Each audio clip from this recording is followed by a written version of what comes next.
Bonjour, alors dans cette vidéo, on va voir ensemble les enseignements qu'on peut retirer des derniers choix et déclarations de Warren Buffett à travers sa holding qui s'appelle Berkshire Hathaway. Donc Berkshire Hathaway, Warren Buffett a évidemment perdu de l'argent au cours de la dernière vague de baisse liée à la crise du Covid, plus de 50 milliards de dollars sur le premier trimestre de l'année 2020. Alors ça paraît beaucoup. Maintenant, bon, si on ramène ça à des capitaux propres globaux de l'ordre de 420, 430 milliards pour Berkshire Hathaway, ça fait à peu près 12% du total. Donc c'est quand même nettement moins que la moyenne du marché, que la baisse du marché sur le premier trimestre 2020, qui avait dépassé 20-25% sur la plupart des grands indices boursiers. Alors au-delà de ce résultat, ce qui est plus intéressant, c'est de regarder les choix que Warren Buffett et Berkshire Hathaway ont fait depuis quelques années en matière d'investissement. Donc là, vous avez un graphique qui montre la part de cash au sein des actifs de la société de Warren Buffett. Et vous voyez que cette part de cash, bon, depuis le milieu de l'année 2012, on était à 40 milliards de dollars. Elle a augmenté sensiblement et très régulièrement pour arriver à la fin de l'année 2019 à 128 milliards de dollars. Donc le triplement de cette part de cash détenue par Berkshire Hathaway. En mars 2020, ça avait encore augmenté, on est passé à 137 milliards de dollars et de nouveau au mois d'avril 2020, une augmentation de 6 milliards de la position cash, donc qui doit dépasser maintenant 140 milliards de dollars en global. Alors c'est une proportion qui est importante parce que en face de cela, le portefeuille action coté, donc portefeuille d'actions coté en bourse de Warren Buffett, il est de l'ordre de 180 milliards de dollars. Donc vous voyez que le cash actuellement est presque aussi important que la part d'actions cotées dans la holding de Warren Buffett. Donc visiblement, depuis quelques années, notamment depuis 2013, on peut dire que Warren Buffett n'arrive plus à trouver des opportunités de marché en nombre suffisant et à un prix correct pour pouvoir réinvestir son cash.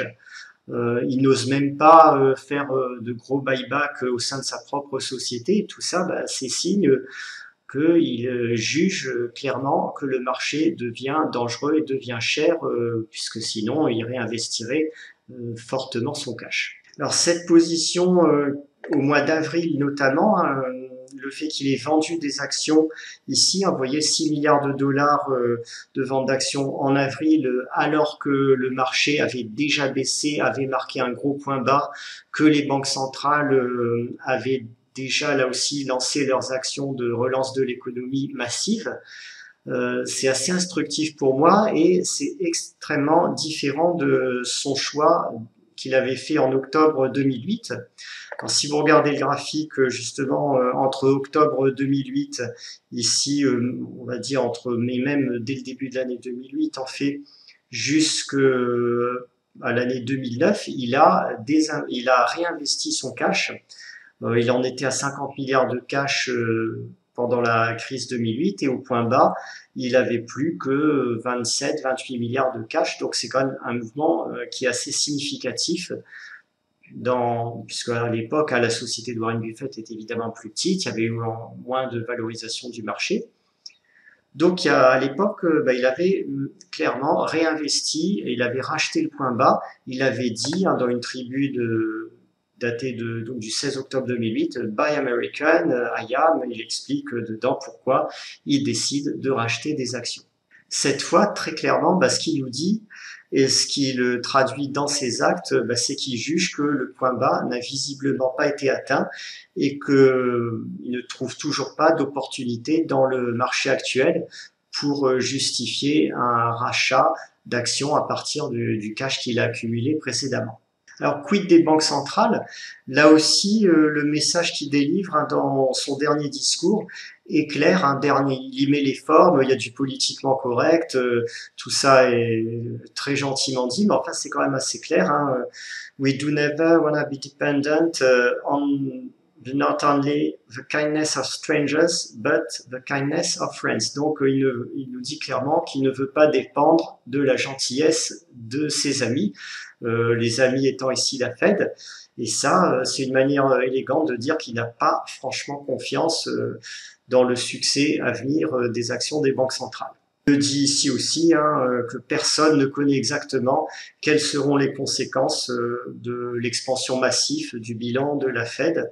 Et je pense qu'il y a là en fait une vraie leçon de vie. Dès que vous vous mettez dans vos choix de vie et aussi dans vos choix d'investissement en situation de dépendre de quelqu'un, vous perdez votre liberté, vous perdez votre autonomie et vous vous mettez dans une situation forcément beaucoup plus à risque, puisque votre avenir ne dépendra plus de la valeur de vos choix, mais de ce que feront les personnes en qui vous placerez totalement votre confiance.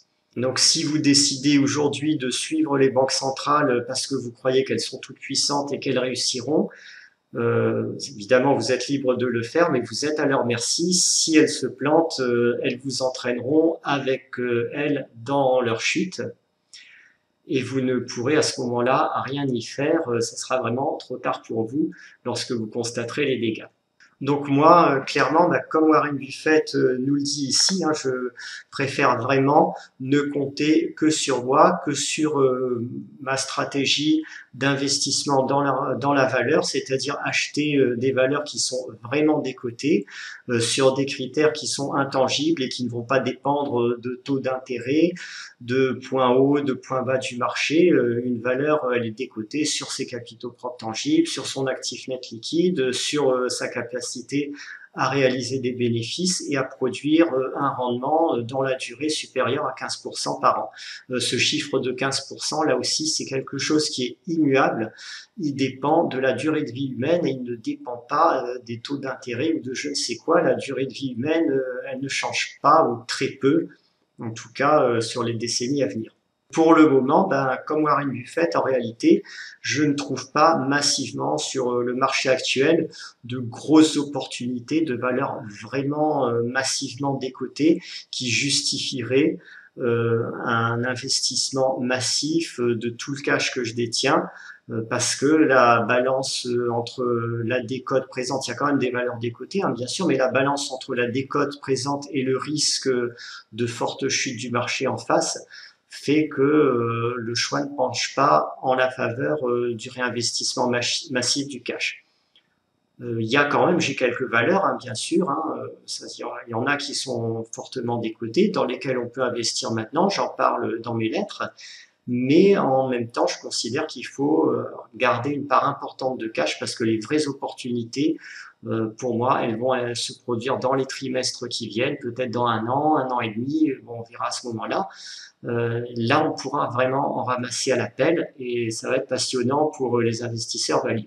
Donc, en conclusion, je pense qu'on peut vraiment prendre en compte aujourd'hui le message que nous délivre Warren Buffett, qui est de garder encore beaucoup de cash, voire même de prendre des bénéfices ou des pertes sur des positions actions trop importantes face à ce qui arrive.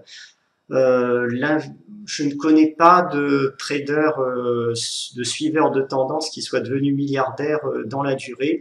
Moi, je connais que des investisseurs dans la valeur, comme Warren Buffett. Même des traders comme Soros, en fait, ont réussi parce que lorsqu'ils ont lancé leur trade, il y avait à la base un raisonnement sur la valeur, sur les fondamentaux d'une devise. C'était une spéculation qui était totalement raisonnée, c'était pas juste du suivi de tendance à horizon de quelques jours ou quelques semaines. Donc aujourd'hui, clairement, je n'ai absolument pas envie d'acheter le rebond qui se développe depuis mars.